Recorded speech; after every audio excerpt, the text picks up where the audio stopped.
like to ask you, if you could answer some of these questions. But the Brody Block, I know somebody stepped forward, if you can give us a little bit of information, somebody stepped forward to tear it down for you. And the question that some of the people had, who's going to be responsible for removing the street lights and the pipe bowlings that are around the building so they don't get damaged when the building comes down?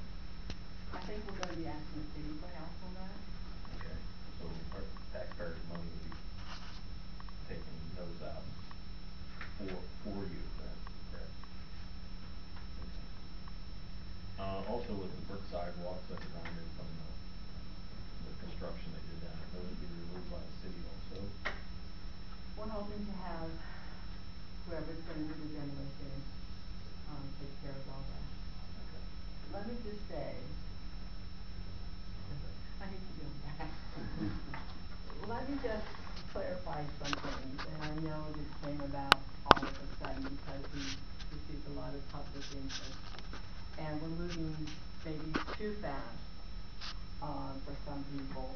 But Ron has been on the Redevelopment Authority Council for, I think him and I have been on it ever since we started, ever since he was revised.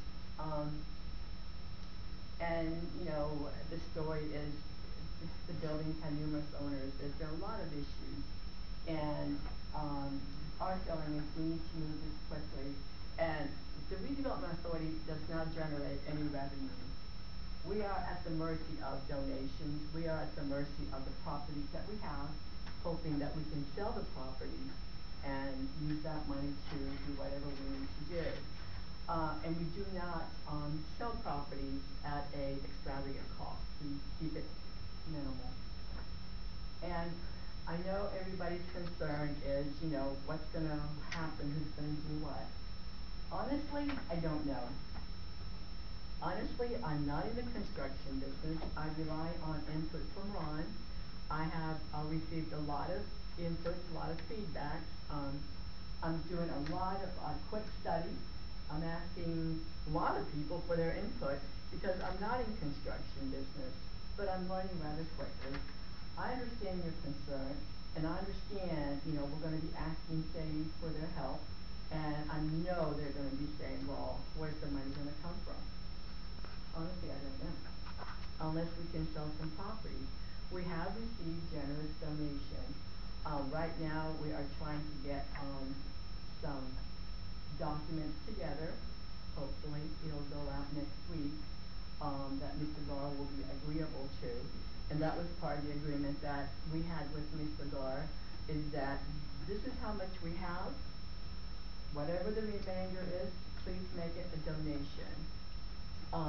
And that's what we're asking for. And I know we're asking for help from the city. If there is extra money, we'll be more than happy to give that to whoever wants it. I mean, to help this project get done. You know, unfortunately, the board members were volunteers. So we're putting in a lot of time and effort. You know, I put in long hours on behalf of the Redevelopment Authority, but we don't mind doing it because it has to come down. There are several other buildings in town that have to come down. And I am begging for donations, and I know everybody's seen the article yesterday. If everybody gave $1, if every citizen in the city gave us $1, we would have quite a bit, probably to tear down the Brody and maybe the ramp, I don't know. So I understand everybody's concerned. I understand that we're using your tax dollars, but you know what? Wouldn't you rather use your tax dollars to tear down the Brody Block? Yes. Yeah. Honestly, I think it's a critical project. I do agree. Thank you. You know, to the downtown. I mean, you know, we've made this big initiative to start a Main Street group and try to, you know, improve our downtown business district. But I firmly believe that as long as that building stands there, the Main Street program's in neutral. There's a lot of building owners that aren't ready or willing to invest in the downtown, not knowing what the outcome of that structure is. And that structure is getting worse by the day. I mean, it's saturated. Yeah, and I think we've become complacent. I think we'll let them do it. It's not our problem. It is their problem. There's a lot of of buildings, you drive down Seneca Street, it is our problem.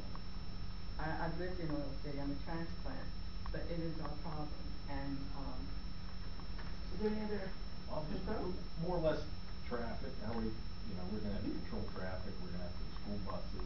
Mhm. You know, I know it's probably gonna take a month to get it down, and I'm just worried about logistics for trucks getting up to the industrial park, buses getting to the high school. I just don't want an issue with that. I know it needs to come down, I agree with you that, but for just the logistics, I think we need to. There's been discussion of that, you know, getting the initial demolition, in the evenings, overnight, until they can gain a perch on the property, you know, where there is no yard there, there's nothing there, so I would think that the Brody store itself would come off first. Right. And then they'll give them a place to work from. Like I said, people couldn't make it to the meeting, that's why they're asking this No, it's question. not gonna be, it's not gonna be a simple That there will be challenges. Right. But the beauty of it is that people are stepping up to those challenges. And there's gonna have, all this thing has to start questioning in terms of getting around town. We've done it before. Oh, I know. You know, with the bridges and stuff. I just don't know. And I would really, and I'm sure every member of council would really commend the redevelopment for you and individual members for what you have done and on, you know, with your own time, with no budget, just by doing it. And, I'm very appreciative of that. And we don't have any administrative help, Rick is what we get, so. Thank you. You know, I didn't mean it that way, you've been very helpful. You know, city staff, I would like to add. I don't know much. I know, I understand, and I hear everybody's concern, you know, I get stopped at the stores, I get comments, I understand. But it's a coordinated effort, you know, we're gonna have to coordinate, we're gonna have to feel some pain while we go through this, you know, but, you know, let's just do it, because I just feel that the Brody Block is the first step. And then the next step, of course, is what are we gonna do with that hole? You know, and I understand, but I also want everybody to be aware of that burnt out building, Gabreski, I guess it's called Gabreski lot, that was burnt out, it was a hole for years. I just hope everybody has noticed, it looks really nice. Mr. Fedoric has helped us on that, and, you know, it's compacted, you know, and it looks good because there's a fencing around it. In the spring, hopefully we'll get some grass, we'll get some benches. I mean, that'd be a nice entrance to the town. And it's all done through grants, it's all done through getting money wherever we can, and people donating their time, and that's what I'm asking, is time and I'd like to patience. point out, okay, if you don't mind, you know, right now we have one contractor in particular step forward and made a most generous offer to do this demolition. There's another contractor that is pretty much in that same ballpark. They're both stepping forward. There's very minimal, if any, profit in that for them. If the redevelopment authority can pull this off in sometime in the next several months, they'll complete this project for less than 40% of the estimated original cost. And I'd say that's a pretty good effort, and that's a feather in their cap, and goes a lot to the credibility of what our redevelopment authority can do in the future. I mean, this is a golden opportunity. There's going to be some issues, obviously. There's going to be some traffic. The contractors will probably have to take every means possible to protect the sidewalks and the street lights and so forth there, whether they need removed or not. But if we dilly-dally around and we start discussing, well, let's look for other grants and so forth, we're going to be back up close to that original $500,000 proposal. If they can get this done sometime in the next couple of months, we're looking at a total cost of about $200,000 instead of $500,000. And so I think it's important to move forward and work these logistical items out.